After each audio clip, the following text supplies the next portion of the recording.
Hey folks, today's episode of Otherppl is brought to you by Bloomsbury, publisher of the debut memoir Long Live the Tribe of Fatherless Girls by acclaimed literary essayist T. Kira Madden. Long Live the Tribe of Fatherless Girls tells the raw and redemptive story of T. Kira Madden's coming of age and reckoning with desire as a queer biracial teenager amidst the fierce contradictions of Boca Raton, Florida. It is the official March pick of the Nervous Breakdown Book Club. Long Live the Tribe of Fatherless Girls, available now from Bloomsbury. Okay. You are not alone. You have found other people. You and I have a friend in common. Every stupid thing that a writer could do, I've done. I think it's really beautiful. Jesus, dude, what a struggle, you know? It was incredible, you know, it's like your head exploded seeing what was really there. And now here's your host, Brad Listi. Just one person at just one time. How's it going, everybody? Welcome to the Otherppl podcast. I am Brad Listi. I'm in Los Angeles. Thanks for listening. It is good to be with you. I am thrilled to have Sam Lipsyte on the program. This is the second time he's been on this show, but it was the first time that I've ever had a chance to sit down in a room with him in person and talk with him. He was here to celebrate the publication of his new novel, Hark, which is available now from Simon & Schuster. It is generating rave reviews. I believe that Sam Lipsyte is one of our very finest writers. Certainly one of our very finest funny writers of depth, if I may characterize him as such. He is incredible on the page, and I kind of revere what he's able to do, and I'm just really excited to get to share this conversation with you guys. I should say, as a side note, that I wasn't sure if Sam and I had a good conversation until just recently, when I listened to the playback. And the reason for that is that on the day that he came over, and I think we recorded in the late afternoon, his flight was delayed coming out of San Francisco, and then he kind of rushed over here to do the show before heading up to Skylight Books in Los Feliz for a reading. So we were working against the clock a little bit, but he made time, and he came over, and he was game. Now, as for my part, I had taken a microdose that day. A friend of mine, I was with a friend of mine earlier in the day, and you guys know, for people who have listened to this show, like I've been fascinated with psychedelics for years, and I'm always talking about it. And I've read books about it. I read the Michael Pollan book. I read Tao Lin's book. I read Ayelet Waldman's book, which is all about microdosing and how it helped her alleviate her depression and so on and so forth. And so I'm fascinated by this. Plus, like every coder in Silicon Valley is supposedly microdosing as a kind of biohacking performance enhancement thing. It's just hard not to be fascinated by it. I should say, too, that part of the appeal of microdosing is that it is sub-psychoactive, which is to say you don't even feel it. It carries with it none of the normal attributes of the psychedelic experience. It's not like you're bugging out or anything like that. You take it and you don't even know. And yet it delivers these positive effects, supposedly. So there I am with my friend on the day that Sam Lipsyte is due to come to my house, and I'm talking about this. And my friend, who is like one of the few authentic bohemian people that I know, like everybody else is sort of pretending. Like when I was a hippie, I was sort of like wearing a costume, but this guy's like an authentic bohemian. He's like the genuine article, and I'm telling him about Ayelet Waldman's book, I think it was. And he's like, you want a microdose? He's like, I'll give you a microdose. Like he just had him on hand. And I was like, all right, yeah, let's do it. Like I'm not going to feel it. Might as well. I'll take a microdose. I got to talk to Sam Lipsyte. Maybe this will help me in the interview to be more lucid. Maybe it will deliver subtle but powerful effects that will enhance my performance as the host of this podcast.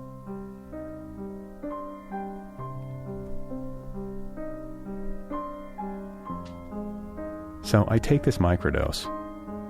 It's probably like right around just after lunch. And it starts to kick in. Like I barely took any at all, but I have a very delicate system. I'm very sensitive to anything. I don't care what it is, whether it's weed, or even booze. At my age, and I think with my particular biochemistry and neurochemistry, I'm just particularly sensitive. The littlest bits will affect me. And I knew this. And yet, there I was. And so, I don't want to overstate it. It's not like I was completely flipping out or anything, but when Sam showed up at my house, I was feeling weird.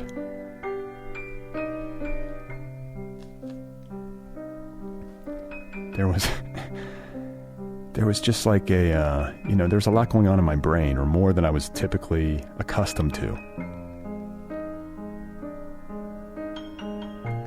And I could feel like my eyes felt a little strange. I think my pupils were more dilated than normal. And there was like a kind of a sweatiness happening in my palms a little bit. It was just like the faintest hint of paranoia that was working on me. And I think, too, I was just anxious anyway because I revere Sam Lipsyte. I'm like, oh my God, Sam Lipsyte's coming to my house. I got to do this interview. I'm always a little nervous when writers are coming over to my house. And especially when it's a writer whose work I have like such reverence for. So, it's all this combination, I think, of like natural anxiety plus this microdose. And I have him over, and like as he's getting acclimated to my garage, I feel like I was sort of babbling. It's like talking about my day and talking about work, and I don't even know what. And as I'm doing this, I'm thinking to myself, like, can he notice this? Is he aware of what's going on? And that was kind of the mode that I was in throughout the entire interview, where I'm going through the motions. I'm trying to make sure I stay focused, but I'm having to work harder at it than I normally do. And I'm wondering, like, can he tell? That was kind of it. I was convinced that Sam Lipsyte could tell that I was low-key shrooming during our interview, but would not have that particular understanding of my circumstances and would just think that I was weird.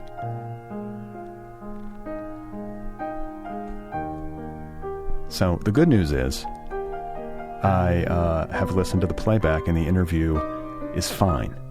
It's actually better than fine. It's a great talk. I feel like we got a good one. Everything that was happening for me psychologically, and I don't think came out, at least, in a egregious way in my duties as host. Though, for longtime listeners, you guys tell me. I don't know if you'll notice. There were like a couple of moments where I'm sort of spacey, but I think overall, I kind of pulled it off. And Sam was great. So, we go through the process of the interview, then Sam has to leave to get to his reading at Skylight Books. I shake his hand, I thank him, he walks out the door, and I'm like, holy shit, I can't believe I did that. I was like kind of kicking myself. I was like, I can't believe I was shrooming while talking to Sam Lipsyte for this podcast. What kind of moron am I? And why am I such a weakling? I barely took any.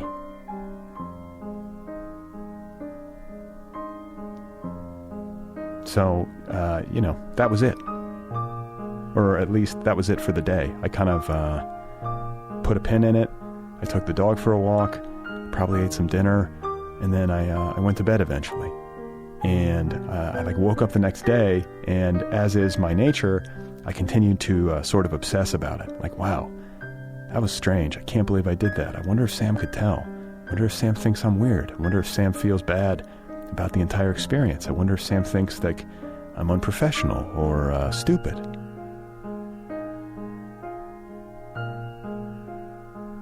And then, the spiral continued to the point where I was like, you know what? I got to just email him. I got to just email Sam and explain the situation to him. He's an understanding human being. He'll probably think it's, funny, or at least I hope he will.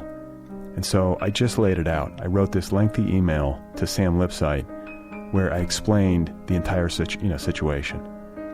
Where I was like, Dear Sam, thank you so much for coming over. It was such a pleasure to meet you. I have to confess that I was low-key shrooming during our interview.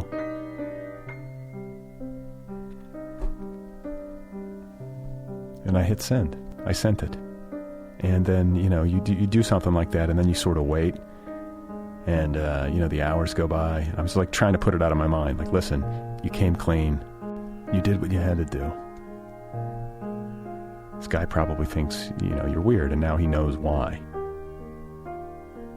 And as these things go, like I didn't know. Would he write back? Maybe he would just be like, whoa. Delete. But no, he wrote back the next day. And he was incredibly gracious and was essentially laughing.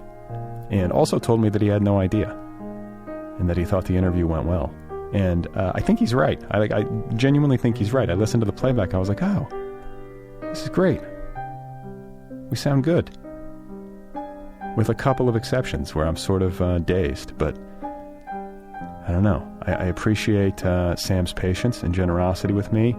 I appreciate him making time to be here with me in my afflicted state and to have a good conversation. And I'm pleased to share that with you right now. Here he is, folks. This is Sam Lipsyte. His new novel, One More Time, is called Hark. It is out there now from Simon & Schuster. This is Sam Lipsyte.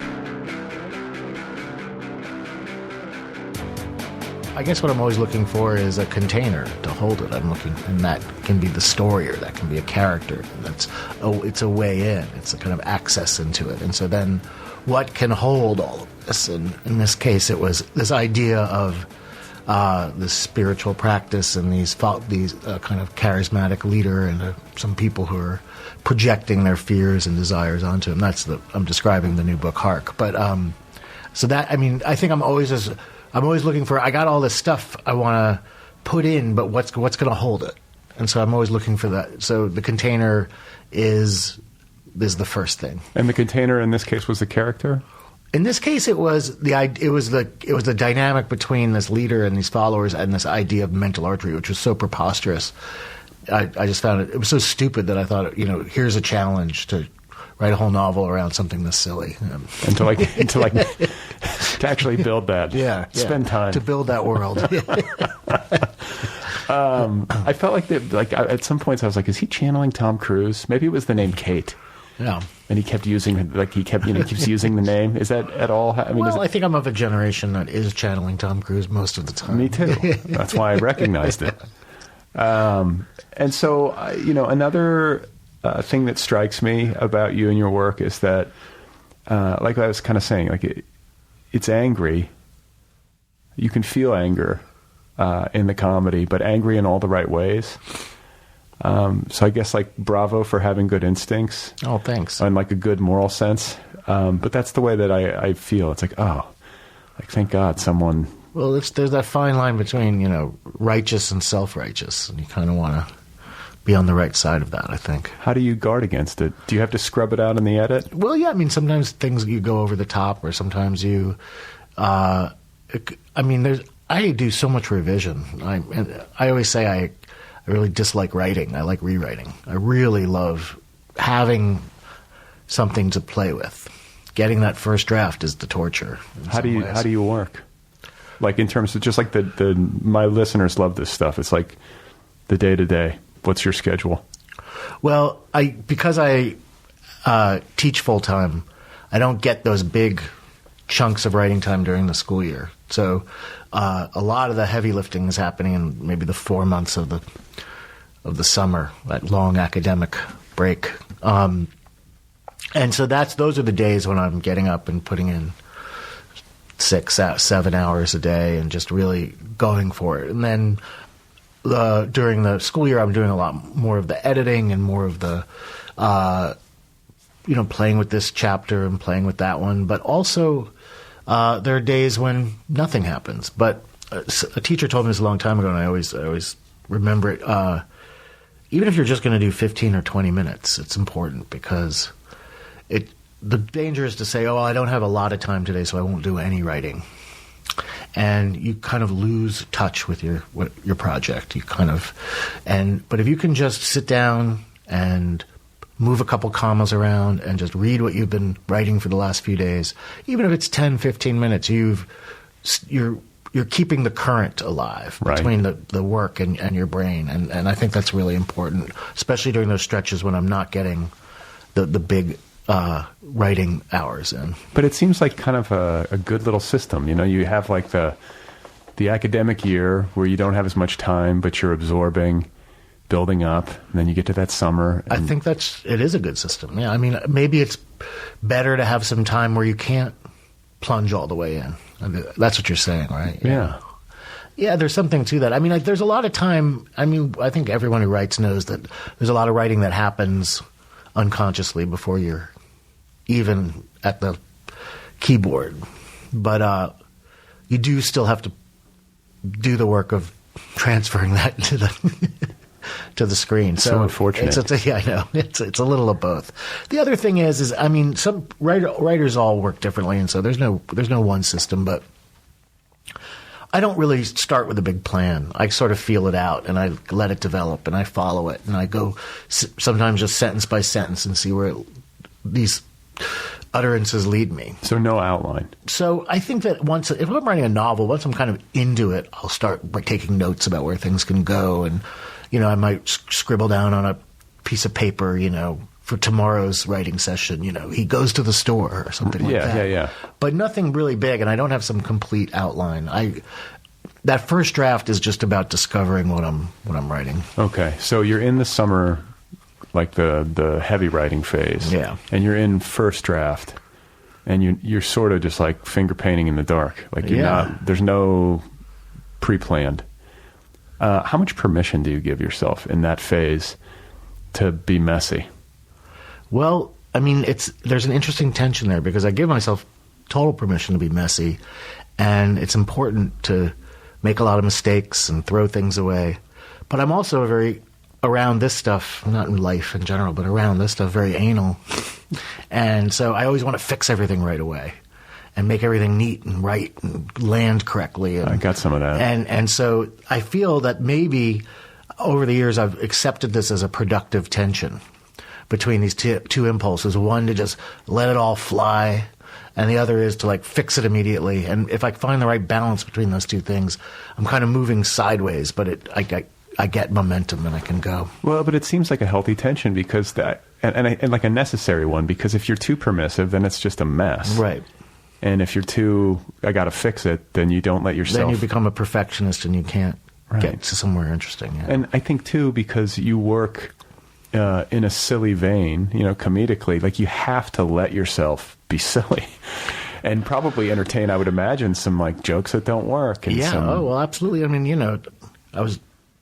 it's, the work of a sit-down comic, you're cracking jokes and some work and some don't. But the thing is, you have to, the silliness also demands a very serious attention and precision, because if it's off at all, it really sucks. Right. And so that's to me always the line I'm writing is, if I don't get this to work perfectly. How do you know?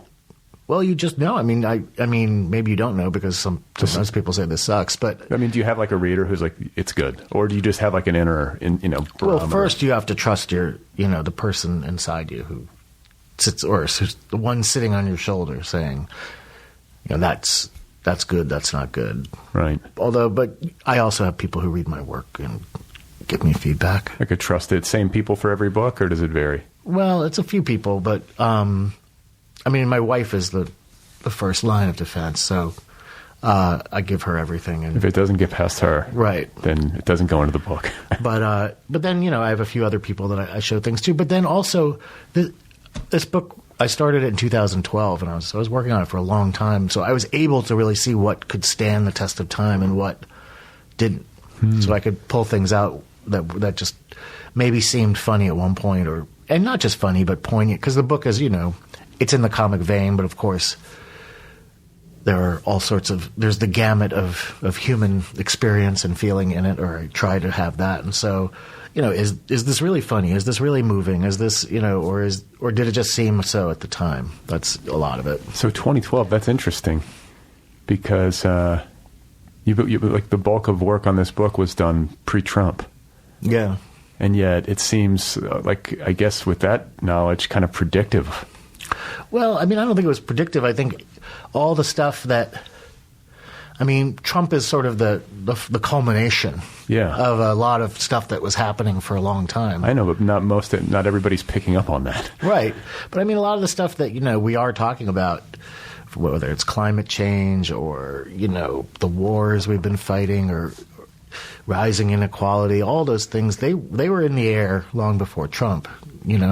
Trump just was like the absurd exclamation point on it all. But I think that I was interested in those things in the book, and those were the sources of the comedy and the anger in the book were those kinds of things, and they predated Trump. I mean, not to say Trump hasn't moved it all into some extra awful place, but it's not as though that everything was perfect in this country, right? And then we elected Trump, right? Well, I mean, it's like you hear people say, he's not the disease. He's like a symptom. Exactly. I mean, I was saying this last night to some people. I said, if you run headlong off a cliff, don't blame the cliff. And Trump is the cliff. Right. Like, why did we run? Why did we do that? That's the question. Well, and I was just going to say, what is the disease? Yeah. I mean, he's a symptom of the disease. Okay. But, is the disease greed? Is it hatred? Is it all of the above? Is it ignorance? It feels like this big soup. Yeah, of complicated human failing. It is. It's just this complicated swirl. You're right. And I think there's hate, and I think there's also fear, and people feeling like there's not going to be enough for them. There's scarcity. Yeah, there's a lot of things. But I mean, not entirely unfounded. Well, no, because if you look at the numbers, the American. I'm not here to talk about my new book on the economy, but oh wait, what? Wages have stagnated for the last 30 years. I mean, there are reasons that this stuff festered the way it did. Yeah. I mean, it's the healthcare, all of it. So a theme in only. So I just want you to know that I'm running for president. This is your big net. We're breaking news here on the Otherppl podcast. So I want to talk to you about success, the notion of it and how you define it. I'm interested in this. What does that even mean to actually succeed as a human being? I mean, I know what the conventional definition is. I certainly know what the American definition seems to be, but I'm not satisfied with it. No. I mean, I think that I wrestle with this a lot in my books. Yeah, I know. Or the characters do. Just this idea that gets handed to us about what success looks like, and a lot of it seems pretty materialistic, and a lot of it seems hinging on appearances. And I think that a lot of people are realizing that they've been sold a kind of a bill of goods on that stuff. And I mean, for me, being a successful human it has to do with the way I am with my family and my friends, and just the kind of person I am, and the kind of energy I give off, and the ways I can be of use and not just be someone who is taking. Right. Well, and I feel, and that's success as opposed to having some yacht or something. Well, yeah, having stuff, getting some sort of status. I mean, I guess you need some of that in life. You can't get your book published unless you do.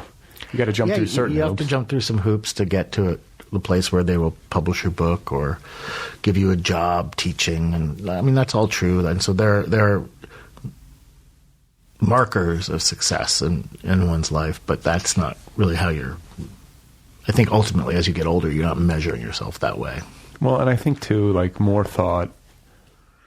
I think we'd all be better off if we, I'm speaking kind of collectively, put more thought into the consequences of the work that we do. We were kind of talking about that before we came on, but it's that's always on my mind. I just want to be non-toxic. Yeah. And I feel like making literature and teaching writing and literature is about as good as you can get. I mean, at least in terms of my imagination and the kinds of things I'm interested in.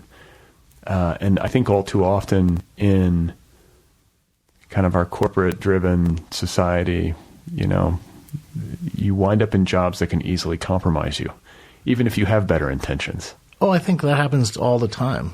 And even teaching, and there are ways that you can be compromised. Or, I don't think anyone really. The problem is that under this system, no one really escapes.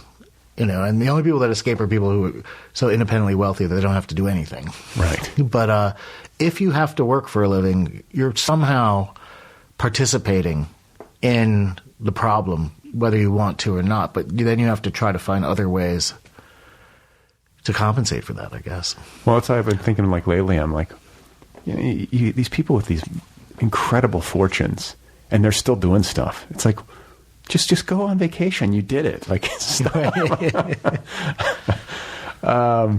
I got to say, too, when it comes to mental archery, which is like... And, of course, just to finish, I mean, if you do have that fortune, you're still participating because your money is doing things, Yeah, just give it away. Do some good with it. But mental archery and sort of new age spirituality, is this something you fall prey to at all? Because I feel like I'm kind of the perfect mark for mental archery. I'm ready to sign up. Yeah, I think we got to form a group and really get it going. Are you? But I feel like you're too smart for a lot of that stuff. Well, I think I was interested. I didn't want to just make fun of that sort of thing, but I could, because so many people I care about, and myself included, are kind of always wondering: is there some answer? Is there something that we can, some practice that will deliver me from this pain, this horrible suffering? Yeah, just the pain of getting up in the morning. But so I think so many people I know are, try this or try that, or mindfulness stuff, yoga, whatever it is. I got a Buddha meditation. On my shelf. Yeah, we all dabble, and I won't speak for everyone, but I know a lot of people. And so I was interested in kind of coming up, obviously, with an absurd version of it. And also, it's a very, as the book goes on, it becomes the very American story of some people founding a practice that may be useful or may not be, but then others swoop in to monetize it and make a profit and try to build an empire on it. Dietz. Yeah, Dietz. I like that character. Your character names are good. Thanks. Yeah, it's like it feels like, and your book addresses this, with all of the political strife, climate problems, economic, there's like kind of a rubber meets the road moment that is rapidly closing in on us in terms of like human suffering, damage inflicted by humanity on our planet and on each other and on other species, and like what to do about it. Like, it feels to me like we're going to have to make revolutionary changes. Is that too strong? Well, no, something's got to give. Right. Yeah. It's a lot of it's beyond my understanding, but it seems that there has to be some major political shift and some major decision about, who we're going to be as a species, or like, it's not going to be pretty. Do you have faith that we can make those changes? I don't know. I sometimes hear very optimistic people say, well, humans have done amazing things in the past, and so perhaps we can. But first we got to get rid of this president. No kidding. And then like we'll see. Sooner, like fast. Yeah. Like everyone's always like Mueller, and I'm like, Mueller needs to hurry up. I know, he's it's like work faster, Bob. It feels like he's dragging his feet. Like, is he just taking really long coffee breaks? Or I don't think he can afford it. I think we need to. He's not. Look. There are a million indictments and convictions. It's not like he's done nothing. Oh, of course. I'm just kidding. But it does feel like a race against the clock. And everyone's now acting as though it's a foregone conclusion that Trump would lose the next election. And I just the other day I was thinking that's a really dangerous thought. Yeah, we're all going to get complacent again. Or if there's even free and fair elections to begin with. Yeah. The fact that he would, considering all that has happened to the people in his orbit, how many indictments and convictions and pleas and flips, like all this. This is an absurdity. Any other president would have been gone, last year. Yeah.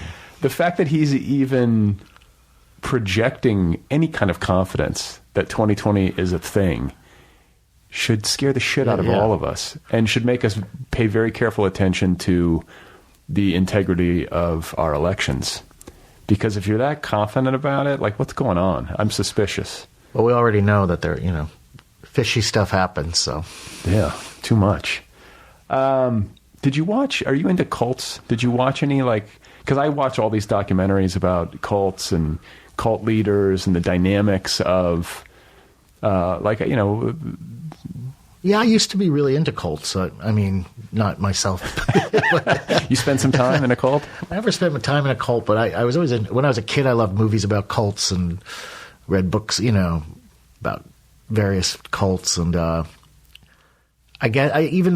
my first novel, The Subject Steve, sort of had a cult in it. So, it's something I've been toying with as a theme for a long time. I realize that it's a great way to bring a lot of disparate characters together under one roof. If they're all in a cult, then you don't have to explain why they're all there together.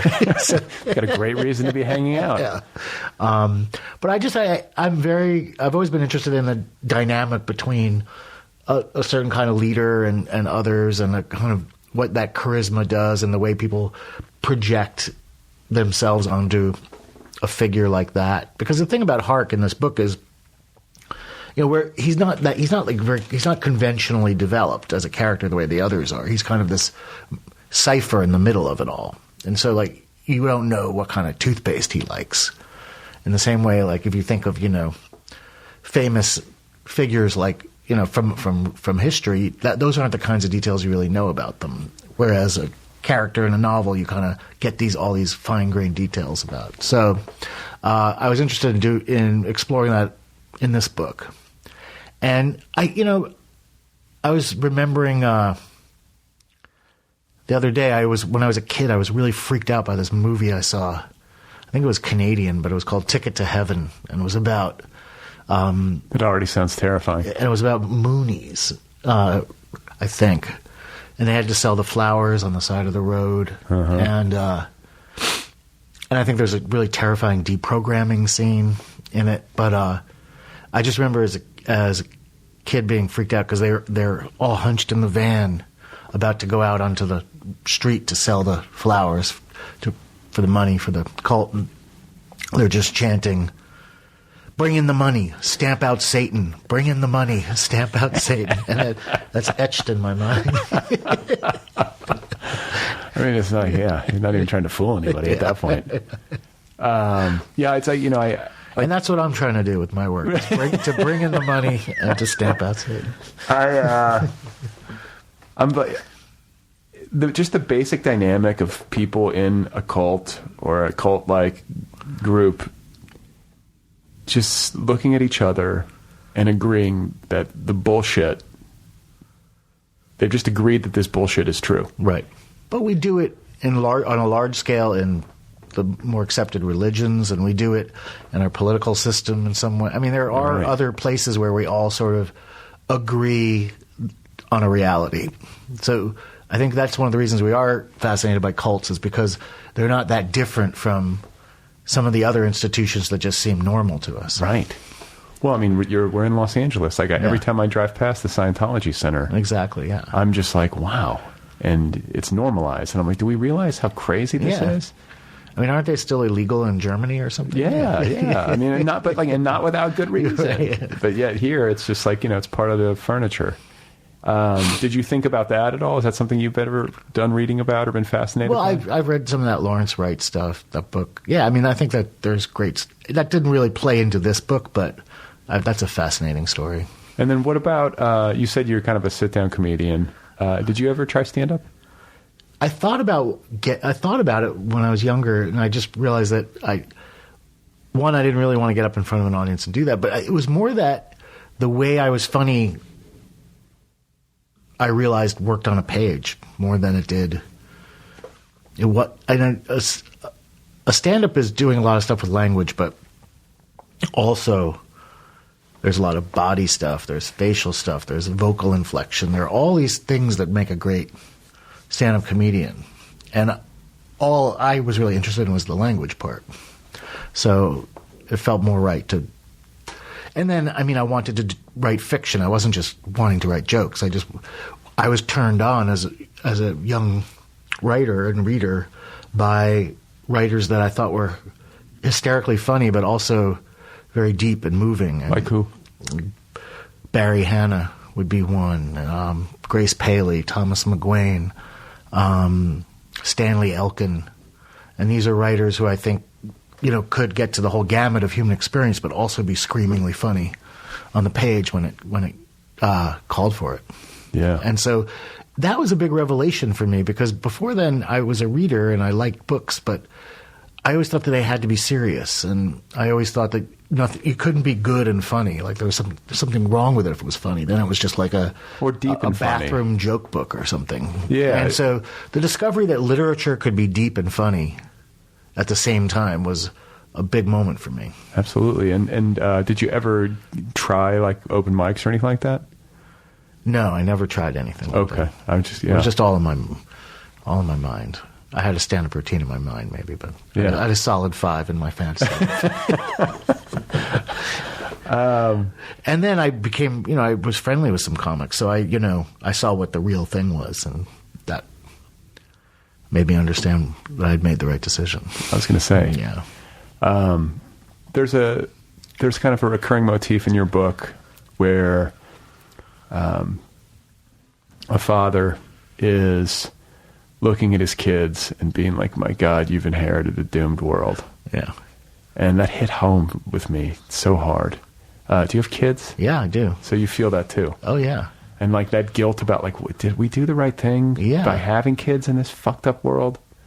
Yeah, I mean, I don't, it comes and goes, that feeling, but it's still always there on some level. Yeah. It's just a shame that like, it's like the stakes are that high.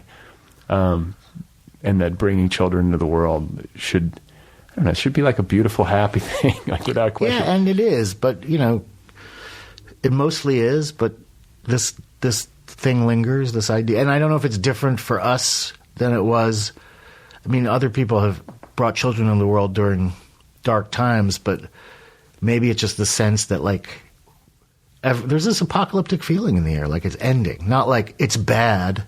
Right. But it's that it's ending. And that's what is really strange about it. And what if I was thinking about if you lived in, Europe in 999 AD or something, and, your local priest had told you that the world was going to end by religious prophecy, within the year. What did that feel like? Was that a similar feeling? And if you had kids, were you like, oh, what did I do? Like, yeah.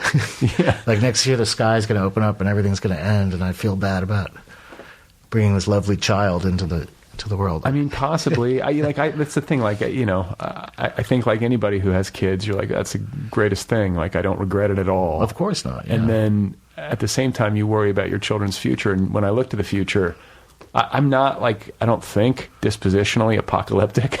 I don't either. I'm like pretty like, I think I'm kind of optimistic, a little bit fatalism, a little bit of fatalism, but it just seems like best case scenario, it's going to be a very tumultuous situation with the climate. And I don't know, I don't think, like, I guess my concern is you can't put the genie back in the bottle, like it's done. And maybe that's the feeling, yeah. Maybe you can mitigate like some of the worst parts of it if we get our act together super fast and really do dramatic things. But even with that, it sounds like from what I'm reading, it's still going to be like a lot of displacement and resource problems. And yeah. And then you just imagine your children sort of in the middle of that chaos. And Thanks, Dad. And hope they can, yeah. Fuck. Yeah, I worry. My son has disabilities, and I'm just like, I got to make so much money. Yeah. I got to just like, I got to buy him an island. It's like this feeling I have, and maybe it'll be better than I'm thinking. Yeah, I mean, I think it will be. I had my grandfather lived to be about 101, and I'm sorry. Yeah, he lived through. He was like born in like 1904 maybe, and he listened. He had these older brothers who built this like little home crystal radio set, and he remembered sitting around the table listening to the SOS distress signals from the Titanic as it was going down. And so, and he lived through a couple world wars and the Depression and all this stuff. And at the end of his life, he just said, listen, nothing is nothing is as bad or as good as you think it's going to be. So maybe there's some wisdom in that, though. Yeah. I mean, that's the thing. Maybe we're taking it all too seriously, and but like you said, it just feels like. Well, because we have these scientists saying that it's over, that it's done, like you just said. So that's what's different. There's not that, well, if we just do this and do that and rise up and change, we're kind of being told that window passed, but I don't know if it really did or not. Well, and what about like geoengineering? Yeah. Isn't that like, what if like you got to like somehow refreeze the polar ice caps, or I don't even know how you would do that. This kind of thing is like way beyond the scope of my imagination. Well, I got these specs here I wanted to show you. Have you solved this? Please tell me you've got this under control. That's the next book, How to Refreeze the Polar Ice Caps. Moving out of fiction just into straight engineering, really. Another thing that I was thinking with regard to Hark is just like this kind of idea that like a comedic figure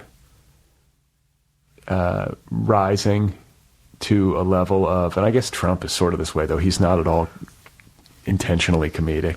He doesn't even laugh. No.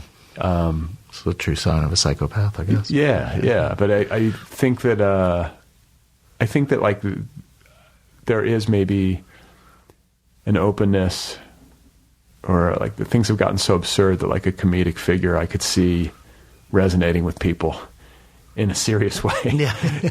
Like, do you ever have that sense like, wow, like I feel like it happened in Italy where a comedian. Oh, right. He's like the guy who became a politician. Yeah. But it's like, but it was also, what was the guy? The Berlusconi. Yeah. Who's very much like the Italian Trump. Yeah. And in the aftermath of him, essentially, there was like this opening where things had gotten so goofy that the comedian came in and just started, I feel like we're sort of ready for that in America, like psychologically. I'm not saying I want it to happen, but do you ever feel like that? Like some kind of comic figure could become a leader. Like some kind of comic figure could start a GoFundMe and start doing viral videos. And well, it's not going to be Louis C.K. That's no. But I don't know. I'm just like, I think at this point, like it's like open season. If there's anything like Trump did that is interesting, or I don't know. But one of the things that he changed is I feel like he changed the rules of what's acceptable from a candidate. It's like you don't have to pay your dues anymore. I feel like those lessons have been learned by the system now, and like I mean, we were building towards it. We had Ronald Reagan, who was an actor, and but at least he did some time as a governor before. And then we had the weird Arnold Schwarzenegger, and I feel like the groundwork was laid for this for years. That's right. Wasn't Jesse Ventura and all that stuff? So that that cartoon. The cartoonization of politics was going on for a long time. I'm wondering if we can if the next president is going to work very hard to get back to the kind of formality and serious procedural kind of attitude and be a very kind of dry persona. It almost, because what do they say? Like David Axelrod used to say that like every presidency is like a correction to the last one. So like you had George Bush, who was like... So like what we're going to want is like a technocrat. Yeah, we're going to want somebody who knows how to do government. And is very drab and kind of, So who's that? I don't know. Who's the drabbest in the field? It's going to be, I always say it's like a clown car. There's going to be so many people up for it. So, so are you working on another book right now? Or do you finish a book and then do the tour and then start after that, or are you always have multiple projects going? I've been working on I've written a few stories, but nothing I would call a book. It's always a great idea to have another project going before your newest thing comes out, so you're not kind of just checking the internet to see what's going on with the book that you have out, but you have something else to. Do you read reviews? Sometimes, yeah. I mean, it depends. Just like. Just people tell you, or are you just like, okay, I know this is coming and I'm going to go to the New York Times or I'm going to go to wherever and I mean, sometimes they'll say, oh, this review came in, and sometimes I'll, a friend will tell me, and sometimes I'll find it, and then sometimes I'll read it And sometimes I can just tell by the headline that I don't want to read it. That's good. That's the beauty of a headline. Yeah. But so there was a thing on LitHub, just like came out today. I don't know if you heard of it, but it was basically, they do this feature where it's like, a book comes out and it polarizes critics, and they'll do like a back and forth. And I started to think, I think emotionally, the first obvious thought is like, well, of course you want everybody to love it and applaud for it. That's what we want as artists, is you want to put something out into the world, you want everybody to be like, this is great. But then I started to think about it more, and I was like, is that really the ideal scenario? Like, when you put something out, isn't a polarized response the ideal? Well, yeah, I think there are two things. Intellectually, I want the polarized response, and I totally agree with that. And as it turns out, I almost always do get the polarized response. I get, he's amazing, and burn him. Nothing in the middle. Nothing in the middle. But emotionally, you want, of course, as you just said earlier, it still would be great if everybody loved you. But that you understand there are almost kind of four categories. There's the smart good review, and there's the not that smart good review, and then there's the smart bad review, and then the not that smart bad review. And the thing that's really annoying are negative reviews that are dumb, because then you just feel someone was not qualified to really review the book and is now blocking, in a way, the others from reaching it, because people read, there's so much to read and see and listen to, that people read reviews, they're looking for a reason to not read a book or not see a movie. Well, this is how I feel. And so like, that's what angers me, is when someone who really doesn't know what they're talking about and has no business reviewing a novel becomes that gatekeeper.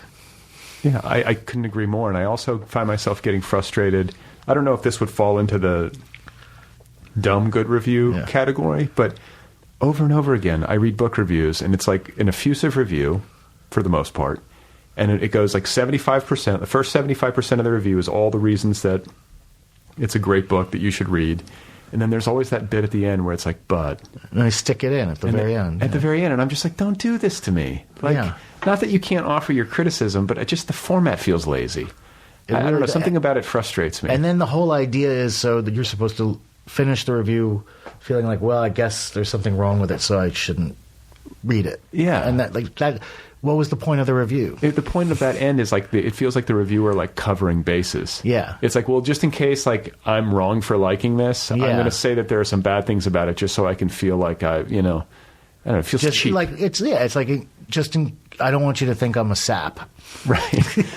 But I think like you said, there's so many different not just books, but so much media vying for our attention in the culture that we're living in, that if you really love a book, just be effusive. Yeah. We need effusive. And or have criticism, but say, you know what, this book, I don't mind a review that says, there are elements that I didn't like as much, or I was disappointed in this part of it, but it gave me a lot of pleasure in these other ways. And I think that's a fair review. Maybe the sequencing is what I'm bitching about. It's like just intersperse your criticism. Sure. Don't just save it up for the end. It's like this big setup, yeah.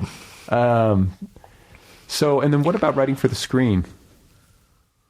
Well, I haven't done much of that. I wrote a TV pilot years ago that HBO bought but never produced. What was it called? It was called People City, and they were I think they were choosing between it and this other show that went nowhere called Girls. Terrible choice. Yeah. What do these people know? Yeah, they don't know their business. Anyway, but it was an interesting experience. And then I haven't really done. I guess years ago I just for fun wrote a screenplay or two, and lately I've been playing around with something with a friend of mine who's a director, but we'll see.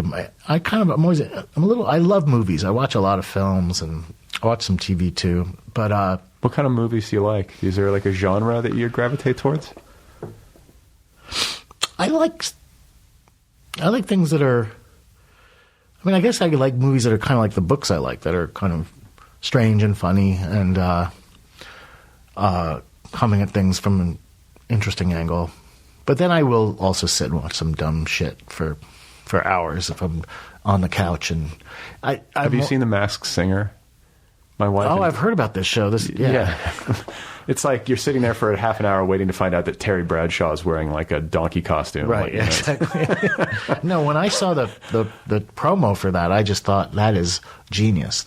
People are going to just sit there and watch this show. They love it. And and the thing, there's like that moment where you're like, this is the dumbest fucking thing ever. And then you sit there and you watch it and you're like, I totally can't stop watching this. I can see the addiction there. I feel that way about American Ninja Warrior. That's another one of these dumb shows where I'm just like, I fucking love it. It's like just people doing an obstacle course. I don't know if I've seen that one. I don't watch a lot of the reality ones for some reason. I never really got. I watch a lot of documentary. Yeah. Do you watch documentaries? Not that much sometimes. I just finished watching like a 2-part Elvis documentary. Oh, what was that about? Yeah, just Elvis Presley. Just like any special aspect of the Elvis story? It was like the HBO documentary, and so it was trying to be, I think, comprehensive, but I still feel like I didn't get to know him. It was just like, what was it? Like, I never really, I know he's supposed like the king of rock and roll, and you have a certain respect and reverence for what he had created, but I never like sparked to the music the way that some people do. Yeah, I mean, I had this weird, when I was in kindergarten, I had this classmate who for some reason was really into Elvis, and he made me sit in his room and listen to Elvis records. And I think I pretended to be into it for a little while, but yeah, it was never. But I mean, we're not of a generation that would have been into Elvis anyway. No, but I think it's like the whole he's the king, and I wanted to like, I have some desire to like understand where why someone would be the king, music history. Yeah. I had a friend in college who was like deep into Elvis and like would like put on the costume and stuff at parties, and I was just like, what are you doing? But yeah, I watch a lot of docs, and have you read White Noise, the DeLillo book? So you remember the whole Hitler Elvis showdown between the two professors? No. This is how bad my memory is. It's kind of a funny scene. What was it? Well, the narrator, I guess, is the director of Hitler studies at the university, and then he's giving this lecture, and then one of his colleagues comes in, and they kind of trade off facts about Hitler and Elvis in this kind of glorious dance of sounds good biographical analysis. It's really a great scene. That's an excellent novel. Yeah. I'm ashamed that I can't remember like key details, but it's been a long time. I remember the line of station wagons. I remember the opening. Yeah, it's worth rereading.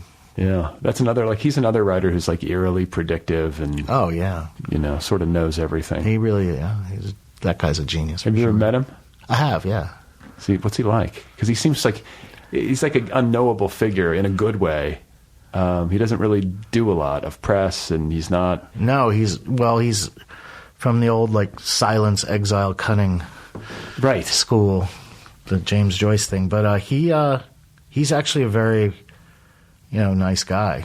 I mean, that sounds very mundane, but I remember I once was talking to him, and I was kind of all in a state because he's such a hero, and I was, really nervous and having a hard time keeping my shit together while I was talking to him.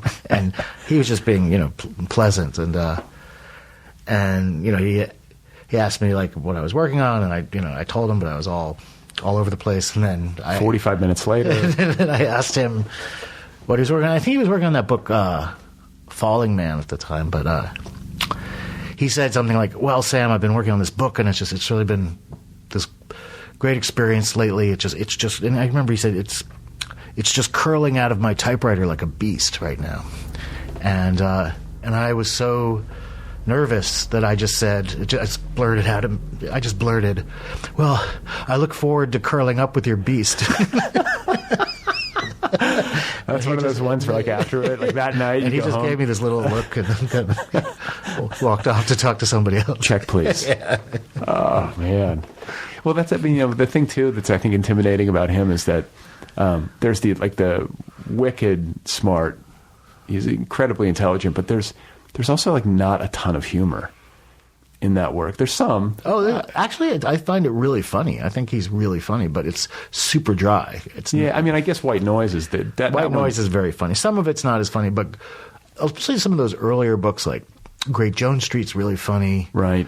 End Zone's really funny. What's the one with the big magnum opus? The one about the artist, and I read the thing and I can't fucking remember. You mean Underworld? Yeah. Yeah, that one's not that funny. That's not that funny. But the earlier ones, Libra's not that funny, but White Noise is really funny. And some of those early, even Ratner's Star, which is this weird one about math that is math. Not one of the most read of his, but I like that one a lot. I've read like Libra, Underworld, and White Noise. But like End Zone's the one about the college football players, and that's hilarious. And well, he's great at like working in a satirical mode. It's really hard to do and to sustain and to. I guess I don't think of it that way because if I did, then I would psych myself out. I don't sit down and say, I'm about to write a blistering satire of American culture because I think I wouldn't know where to begin. Do you sit down to write comedically, or is the comedy just an outgrowth of? I think the comedy is part of my filter. So I'm going to describe things in that way because that's kind of one of my storytelling modes. It's not the only one, but it's a major one, and it drives things. But I think that it's part of how I see things, and so it's that people always ask, do you like stick the comedy in later? And it's like, no, it's just kind of how I receive the world and see it. And I find it both funny and sad at the same time all the time. And so that's what ends up being on the page. Yeah. Do you ever have you ever experienced like huge creative block or anything like that in your life? Yeah. I mean, I have periods when I can't write well, or I just can't write, or it feels I'm mostly going to force myself to write something, but it'll just feel awful and be awful. I think there are two, well, probably more than two, but I've experienced a couple different ways of being blocked. And one is, I don't know, what I want to write about. I don't know what to do. There's nothing. And it's kind of like the well is empty, and that's more, I just need time to fill it up, to be not trying to write so much. I had this great teacher in college, Edmund White, the great writer, and he's like, oh, Sam, it's because of the whole Protestant work ethic thing that American writers, they write too much because they think they're supposed to write every day. I like that attitude. Yeah. Where did you go to school? I think I went to Brown for college. Okay. And but then there's another, I guess, with the block thing. The other kind is, you can almost sense where you want to be, but you can't get there, and so you're always trying to find the way in. And so you're it's like circling in a building trying to find the door into it. There's like a huge building, because inside is all the stuff you want to write about, but you don't know how to get in. And so that's another kind of, and that just takes actually writing your way to the entrance. What about your reading habits? I imagine like working in academia, you're like, I have no shortage of reading time because you're reading all your students' work. Yeah. But reading for pleasure, like, do you get burned out to the point where it's hard to even find time to read for pleasure, or do you? Well, I get to the point where it's hard to find time. I'm always eager to do it. My greatest feeling is I'm reading this book because I want to, not because. And sometimes if I'm teaching a seminar, I get to teach books that I like, and so that's fun. But it's nice to sometimes read a book and you're not reviewing it, you're not teaching it, you're not giving someone feedback on it.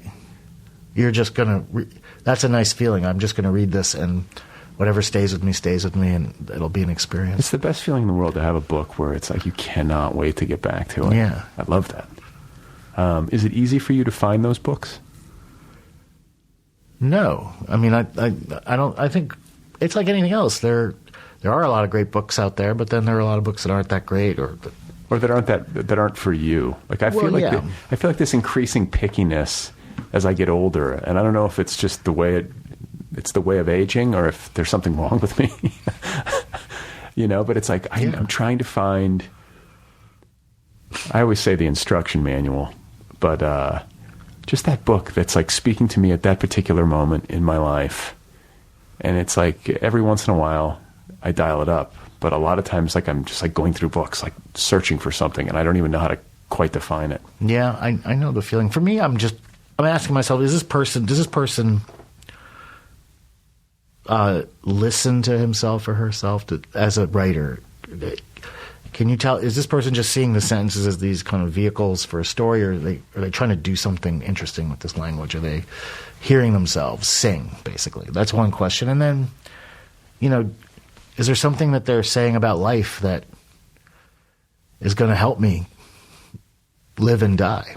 I mean, it gets that stark on some level. But that's how I feel. Yeah. Like, that's what I mean by the instruction manual. Yeah. Like, I really just want... Like, what the problem is life, and do you have something to say about it? Do you have something to offer? So, I mean, people ask me, what do you read for just escape? And I don't read for escape. I watch TV for escape. Yeah, I'm kind of the same way. But if I'm going to read, I don't want to read something that's, I don't read escapist, whatever, work. I mean, I like the fact that you can escape into a book. And I like entering new worlds and stuff, but not stuff that just, I mean, I know people who they read a book a day and they don't remember what it was because it was just, like tissue paper to them. Right. Yeah. I can't do that. Yeah. I'm sort of envious of people who can just like literally pick up anything. Like, oh yeah, I read that. And I'm like, what? You did? Like, for me, it's much more serious to me. Maybe I need to lighten up. Yeah. Maybe we both need to lighten up. Well, I feel like, you're doing really good work in the world. Well, thank you, Brad. I feel like you're one of the funniest writers working today, and it's just a real pleasure to talk to you. Oh, I appreciate that. And you said you have some stories noodling. There's not another novel in the works. No, I mean, I'll get something going at some point, but for now, I'm just taking it slow. Trying to, like, hopefully weather whatever storm we're in. Yeah. Do you have any sense of the ending for this particular, like, historical moment that we're in?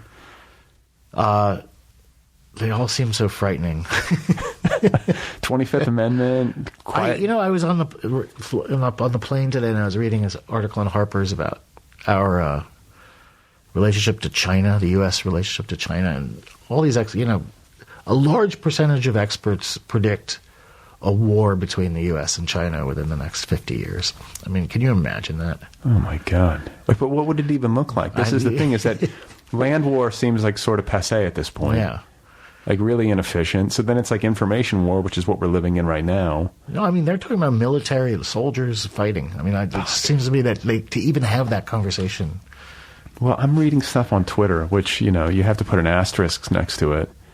Too much stuff, but it's like all of these big, huge fentanyl busts that we're seeing in the news, you know, that really they don't make huge headlines because there's so many other crises, but it's like, the smallest, tiniest little amount of this powder can drop a human dead. Well, that's a very scary. It feels like chemical warfare. Yeah. But like sneak attack, and like people are addicted, and just, it's coming in from China. And so I'm like, well, what is that? Like, it feels like so much of this stuff. I guess what I'm getting at is that when it comes to state versus state bad action, it's one thing if it's like visible and we can see it, and it's like, oh, they're soldiers, right. They're bad guys. There's airplanes, but so much of this stuff feels invisible, and it's like you don't even know it's happening until it's happened. And that kind of feels like what happened in 2016. It's like The Masked Singer, really. That's and then at the end, it's fucking Terry Bradshaw. Who knew? Well, I appreciate the time, and wish you well on the rest of your tour. Are you done? Is this it? LA's the last stop, or you got more? I got more. I'm going next week. I'll be in Tulsa and Austin and Oxford, Mississippi. Oh. Well, good luck. Safe travels. I hope you don't have to spend like 2 hours on the tarmac again. Thank you. Dude, I mean, these LA rains. I got some reading done. It was fun. Okay, good. Well, it's good to see you. Great to see you. All right. That is Sam Lipsyte. There he is. Sam Lipsyte. His new novel is called Hark. It is out there now from Simon & Schuster. Go get your copy. Sam has a Facebook page. I don't believe he has a website. I could be wrong. You can track him down online using your favorite search engine. Sam Lipsyte, the novel, one last time, is called Hark. Thanks to Kill Rockstars and the band Stereo Total for the theme song music. Thank you to Tiger in My Tank for the interstitial music. The Otherppl podcast is listener-supported. Your support makes a difference. If you want to support the program, you can do so at patreon.com/otherpplpod. That is patreon.com/otherpplpod. If you would like to email me, if you want to send me a letter, let me know what you think of the program, if you want to tell me a story, whatever it is. The address is letters@otherppl.com.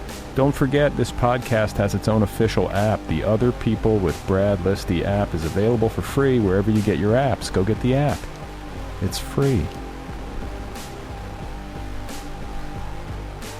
Thanks again to Bloomsbury and the debut memoir, Long Live the Tribe of Fatherless Girls by T. Kira Madden, the official March pick of the Nervous Breakdown Book Club. If you want to sign up for the Nervous Breakdown Book Club, you can do that at thenervousbreakdown.com.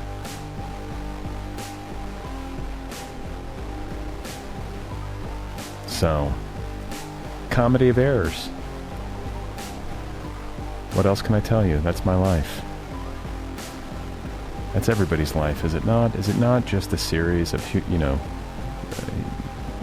deep humiliations interspersed with moments of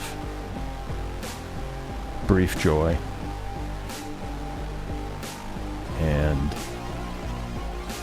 neutral tedium? I don't know what to tell you. Just got to get through it. Try to enjoy it, one moment at a time. Can't catch the wind. Coming up on the podcast on Wednesday is a conversation I had with Pam Houston. She's got a new book out called Deep Creek.